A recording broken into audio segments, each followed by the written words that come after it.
কইছিলে তুমি আজকে অনলাইনে খুঁজে পাইনি? আজকে কলেজে গিয়েছিলাম, সব ঘন্টাগুলো করে তামান্নাদের বাসায় গিয়েছিলাম। তামান্না আপু আজকে কলেজে গেছে? একসাথেই তো গেলাম। কিন্তু তামান্না আপু তো আজকে নাকি কলেজে যায়নি। তুমি কিভাবে জানো? না, ওনারা বলছিলাম যে তুমি কই, তোমার খবর নাই সারাদিন ধরে। চিন্তা হচ্ছিল, পরে বললো ভাইয়া আমি তো কলেজ যাইনি, সঠিক বলতে পারবো না। আসলে ও প্রাইভেট শেষ করে চলে আসছে, তবে কলেজে একসাথে গেছি। শিওর তো তুমি, তাই না? এমন ভাবে কেন বলতেছো? আমি কি বানাই বলতেছি? তামান্না হয়তো মজা করে তোমার সঙ্গে। ওরে আর একটা এসএমএস দিবা, তোমার সাথে আমি আর কথা বলবো না, আমার জেলাস ফিল হয়।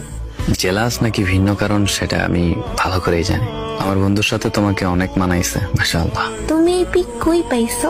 পাই না কোথাও, তোমার বয়ফ্রেন্ড দিছে, মানে আমগো ভাবিরে দেখাইলো। এই হচ্ছে তোমার কলেজ। আমার বন্ধু জানতো না যে তুমি আমার চেফ, কখনো বলিনি ওদের, কিন্তু তুমি তো নাজমুলরে ভালো করে চিনতে, জানতে আমরা কত ভালো বন্ধু। কি প্রয়োজন ছিল এভাবে ঠকানোর? দেখো, একটু বোঝার চেষ্টা করো। তোমার বন্ধু সব সময় আমাকে মেসেজ দিত, সারাক্ষণ মেসেজ দিত। তখন ইমপ্রেস হয়ে গেছি আমি নিজেও জানি না। আমি আজকেই ওর সাথে যোগাযোগ বন্ধ করে দিব। তুমি ভুল বুঝো না, আমাদের রিলেশনটা নষ্ট হতে দিব না, প্লিজ। না রে বোন, তোর মতো বেইমান আর দ্বিতীয়বার আমার লাইফে আনবো না। আজকে নাজমুলরে সব খুলে বলবো।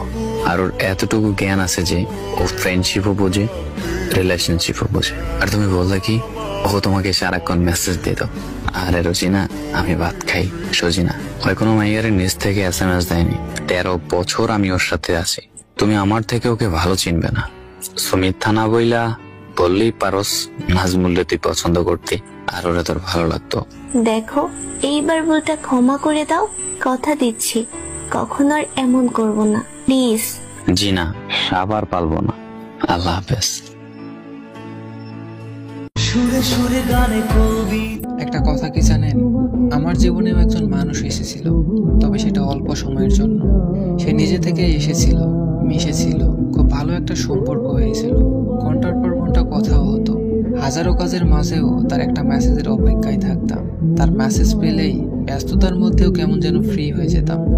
কি জানি সে কেন এসেছিল, হয়তো ভুল করেই এসেছিল, তাই তো চলে যাওয়ার বাহানা করছিলাম। আর সামান্য অজুহাত দেখিয়েই চলে গেল। থাকার হলে হাজার কষ্টেও থাকা যায়, আর চলে যেতে চাইলে একটা অজুহাতই যথেষ্ট। আমাকে ছেড়ে গেছে তাতে কোনো কষ্ট নেই, আগে তো একাই ছিলাম, আবার না হয় একাই হলাম। তোমার আমার